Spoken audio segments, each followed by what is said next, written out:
नमस्कार, आप देख रहे हैं इंडिया न्यूज़ 2097 लाइव। हम आज पहुँचे हैं सत्यपथ, जहाँ पे बाल गोविंद नगर में, जहाँ पे मौजूद हैं हमारे छोटे गांधी डॉक्टर संपूड़ा नंदमल जी, जो इनका जनहित याचिका स्वीकृत हुई है सुप्रीम कोर्ट में। हम उनसे जानने का प्रयास करेंगे क्या इसके बाद क्या रणनीति है और आगे क्या करना चाहेंगे इस पे। हमारे साथ जुड़ रहे हैं डॉक्टर संपूड़ानंद जी। नमस्कार, आपका हमारे चैनल में स्वागत है। आप लोगों का स्वागत, अभिवादन इंडिया न्यूज़ 2097 के चैनल को। मेरी याचिका जो है सर्वोच्च न्यायालय में 14 फरवरी को स्वीकृत हुई है। मैं अनशन के 12वें दिन 7 फरवरी को एक याचिका सर्वोच्च अदालत में दी थी और मुख्य न्यायाधीश को स्वतः लिखा था, उनको लिखा था संबोधित करते हुए कि जिस व्यक्ति के ऊपर लोकायुक्त जांच हो उसको कैसे कुलपति जैसा सम्मानित पद दिया जा सकता है। मैंने लिखा था कि पूर्णिया विश्वविद्यालय में प्रोफेसर राजेश सिंह के विरुद्ध, जो वर्तमान में गोरखपुर विश्वविद्यालय के कुलपति हैं, दीनदयाल उपाध्याय विश्वविद्यालय गोरखपुर के कुलपति हैं, उनके विरुद्ध जनहित याचिका उनके विरुद्ध लोकायुक्त जांच है, एक जांच संस्थित है, फिर उनको कुलपति कैसे बनाया गया। मैं इतनी ही बात उसमें मैंने 8 बिंदु अपने PIL में दायर किया उनके समक्ष, जिसमें प्रमुख बिंदु यही है, यहीं से मैंने चालू किया है। यद्यपि हमने अपने अनशन को जब मैं प्रारंभ किया था तो ये था कि यहाँ जो भ्रष्टाचार, इनके ऊपर भ्रष्टाचार का आरोप लग रहा है और जो शैक्षिक कैलेंडर्स इधर उधर डिस्टर्ब हुए हैं, बिना पढ़ाई के जो परीक्षा कराने का इनका एक अपराध है कि बिना पढ़ाए आप परीक्षा कराते चले जा रहे हैं। बिना क्लासेज के आप कैसे परीक्षा कराएंगे, पुस्तकें नहीं हैं। और ये इस तरह के जो आरोप थे उसको लेके विद्यार्थियों और आचार्यों द्वारा इनको बर्खास्तगी की मांग हो रही थी। इनके वित्तीय कदाचार पर सवाल खड़े हो रहे थे। इन्होंने एक आचार्य को निलंबित किया, अन्य के विरुद्ध जो उनके साथ खड़े हुए उनके ऊपर इन्होंने अनुशासनात्मक कार्रवाई की। जो विद्यार्थी 3 बरस के बाद PhD परीक्षा हो रही थी, 3 बरस के बाद, उसमें जो रिसर्च मेथोडोलॉजी के प्रश्न थे वो उनको कठिन लगे और उसमें कुछ बच्चों ने कापियां फाड़ी या जो भी की और उसके बाद उन पर FIR दर्ज कराया गया। तो ये जो विश्वविद्यालय की स्थिति इन्होंने कर दिया कि FIR दर्ज हुआ, शिक्षकों, विश्वविद्यालय में शिक्षक न हो और विद्यार्थी न रहे, फिर कुलपति का क्या काम। लेकिन मैंने अभी ये हो ही रहा था तब तक मैंने एक निवेदन सर्वोच्च अदालत से किया कि जिसके विरुद्ध, ये तो नियुक्त हो ही नहीं सकते, जिसके विरुद्ध पूर्णिया विश्वविद्यालय में जांच हो उसको कुलपति कैसे कुलाधिपति महोदया ने बना दिया, चांसलर महोदया ने, तो बनाया ही नहीं जा सकता। वो भी कुलपति जैसा सम्मानित पद। अदना सा आपने देखा है कि एक चपरासी तो नहीं लेकिन एक सिपाही तक की भर्ती में गांव, उसके थाने से उसकी पूरी वेरिफिकेशन की जा रही है उस कर्मचारी की और उस सिपाही की, और खुफिया कर रहा है कि कहीं उसके ऊपर मुकदमा तो दर्ज नहीं है और तब उसकी नियुक्ति हो रही है।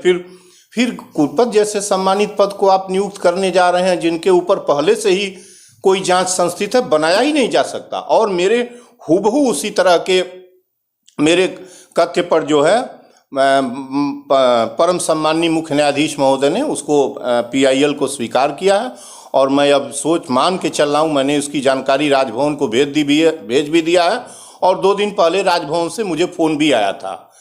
फ़ोन मुझे आया था कि उन्होंने एप्लीकेशन में पूछा था कि ये मैटर आप लिखे नहीं है, कहाँ का। हमने कहा लिखा है।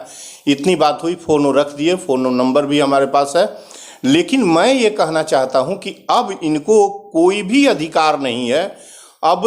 अब इनको पद पर बनाए रखना बेशर्मी की पराकाष्ठा है। पूरे शासन प्रणाली पर सवाल खड़ा करता है कि आखिर क्यों इनको अब पद पर बना के रखा गया है।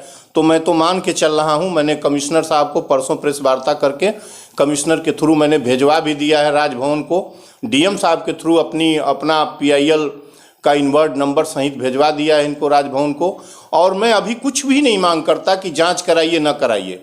सवाल ये खड़ा है कि जांच, जो व्यक्ति कोई अभियुक्त हो उसके ऊपर जांच हो, उसको कैसे कुलपति बनाया जा सकता? सवाल मेरा ये है, और मैं मान के चल रहा हूँ कि ये शीघ्र ही यहाँ से पदच्युत किए जाएंगे, और नहीं तो मैंने प्रशासन से 1 महीने का समय लिया है। प्रशासन ने मुझे 1 महीने का समय दिया है कि 1 महीने तक स्थगित करिए। चुनाव को देखते हुए मैंने 1 महीने तक स्थगित किया है। उन्होंने 2 मांगें मान भी ली, और कुलपति के ऊपर जो मांग थी उन्होंने कहा हम राजभवन को प्रेषित कर देंगे।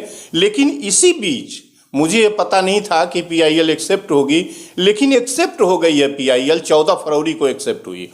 7 को मैं भेजा था, 8 को मैंने अब अनशन वापस लिया प्रशासन के कहने पर, और प्रशासन ने कुछ हमारी मांगें मान भी ली। मेरा सेहत भी ठीक नहीं रह गया था। चुनाव को देखते हुए मुझे भय नहीं है, भय के वजह से मैंने नहीं अपना अनशन वापस लिया है। लेकिन प्रशासन ने हमको बताया कि आपकी 2 मांगें हम मान ले रहे हैं, चुनाव सन्निकट है, 1 मांग हम आपको आपकी राजभवन को प्रेषित कर देंगे, आप इसको स्थगित कर दीजिए। मैंने स्थगित कर दिया, लेकिन 14 को मेरा PIL एक्सेप्ट हो गया है। अब मुझे प्रे की ज़रूरत, अब राजभवन से हमें प्रे नहीं करना है। अब राजभवन के पास थोड़ी सी भी नैतिक चरित्र होगा, थोड़ा सा भी कुछ होगा गणतंत्र भवन के पास और चांसलर महोदया को, तो पहले तो इनको हटाएं पद से, इसके बाद भी कोई बात हो सकती है। इनको पहले पद से हटाएं, इसलिए कि एक जांच वाले व्यक्ति को कुलपति बना के रखा गया है। ये सिस्टम पूरे तंत्र पर सवाल खड़ा करता है।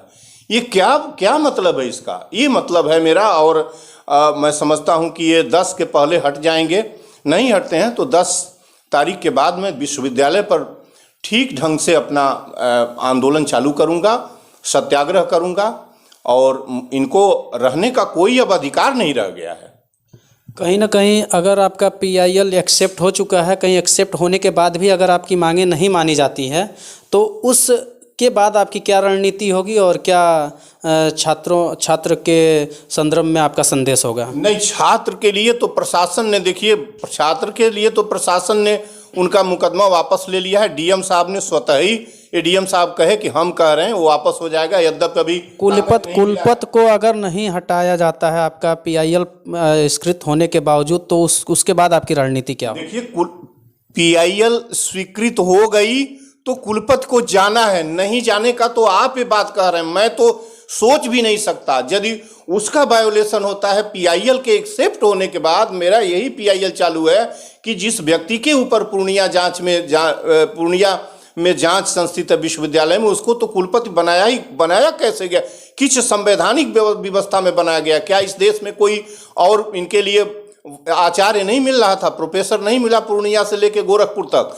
वो आप सोच सकते हैं कि नहीं बनाया गया, नहीं हटाया गया तो क्या करेंगे? मैं तो जान रहा हूं कि आज नहीं तो कल, नहीं तो परसों इनको जाना है। वो जाना तो तय है। इनके ऊपर यहाँ जांच गठित करें न करें ये मैं नहीं कह सकता, लेकिन इनको हटना, इनके ऊपर सवाल खड़ा हो गया, इनको बनाया ही नहीं जा सकता है, तो हटना इनका तय है। और नहीं हटते हैं, नहीं, इसके बावजूद भी नहीं हटाती हैं, तो मैं लोकतांत्रिक तरीका है गांधी, और देखिए अब गांधी और भगत का ये देश है।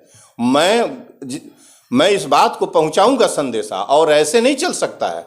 ये न हटाना, तो मैं किस तरीके से कहूं कि किस तरह का वायोलेशन होना उनको न हटाना? जब PIL एक्सेप्ट हो, PIL कोई मुकदमा नहीं होता, PIL एक तो एक्सेप्ट नहीं होता है। हजारों PIL दायर करिए, लेकिन जब PIL मुख्य न्यायाधीश ने स्वीकृत किया है, तो आप मान के चलिए कि उसमें 10 बिंदु उठाए गए हैं, 10 गंभीर विधिक कानूनी वायोलेशन किया गया है, और उसमें कानून को तोड़ा गया है, तोड़ मरोड़ के बनाया गया है इनको कुलपति। बहुत सारी उसमें खामियां मैंने PIL में उठाई हैं, लेकिन प्रमुख बात मेरी यही है कि अब इनको हटाया जाए। तो आप देख रहे हैं, आज हम पहुंचे हैं डॉक्टर संपूड़ा मल जी वहाँ, और आप ये देख सकते हैं शांति वन पुस्तकालय है इनका, और ये इनका PIL स्वीकृत हो चुकी है। और हम इनसे बात भी किए हैं और जानने का प्रयास भी किए हैं, और यहाँ पे इनका कहना है कि कहीं ना कहीं कुलपति को हमारा जो स्वीकृति पास हुई उसके विहीन हटाया जाएगा, आज नहीं तो कल। और एक बात और मैं कहना चाहता हूँ कि आप संशय में न रहिए, एक विधिक व्यवस्था है कि PIL एक्सेप्ट हो गया है, तो इनको इतना तो तय है कि ये हटेंगे, आप उसमें संशय की गुंजाइश नहीं है, क्योंकि इनके हटाने के बिंदु पर ही, इनकी नियुक्ति के बिंदु पर ही पीआईएल का पहला बिंदु यही है। तो पीआईएल एक्सेप्ट होने के बाद आप संशय में रह सकते हैं, मीडिया वाले हैं, मैं संशय में नहीं हूँ, इसलिए कि वो कानूनी बाध्यता है उनके ऊपर कि अब वो हटाए जाएंगे। वो जांच कराएंगे कि नहीं कराएंगे यहाँ के मामले के लिए, यहाँ के मामले के लिए क्या होगा मैं नहीं कहता, ये पूर्णिया के इशू पर यहाँ से जाएंगे, इसलिए जाएंगे कि वो उनके ऊपर जांच संस्थित है और ये कुलपति एक भारी भरकम सम्मानित पद है, और जिसके ऊपर जांच संस्थित हो, भ्रष्टाचार का जांच संस्थित हो, उसको पद पर तो नियुक्ति नहीं किया जा सकता, इसलिए ये जाएंगे। तो आप देख सकते हैं डॉक्टर संपूर्णानंद मल जी का, छोटे गांधी जी का कहना है कि उनको पद से तो हटना है और भले टीम गठित हो ना हो, लेकिन उनको वापस पूर्णिमा जाना है और यहाँ से हटना सुनिश्चित है। हम दिखा दें इनका पुस्तकालय जो काफ़ी ये शांति वन पुस्तकालय के नाम से जाना जाता है। 2000 पुस्तकें यहाँ पर मौजूद हैं इस वन पुस्तकालय में। तो आप देख सकते हैं यहाँ पे काफ़ी देशभक्त लोगों का, देशभक्त में जो अपनी कुर्बानियाँ दी हैं उनका फ़ोटो भी यहाँ पे आपको देखने का मिलेगा। और इधर देखिए 200 पुस्तकों का वन पुस्तकालय है, 2000 पुस्तकों का पुस्तकालय है ये। तो आप देख रहे हैं इंडिया न्यूज़ 2097 लाइव। धन्यवाद, नमस्कार।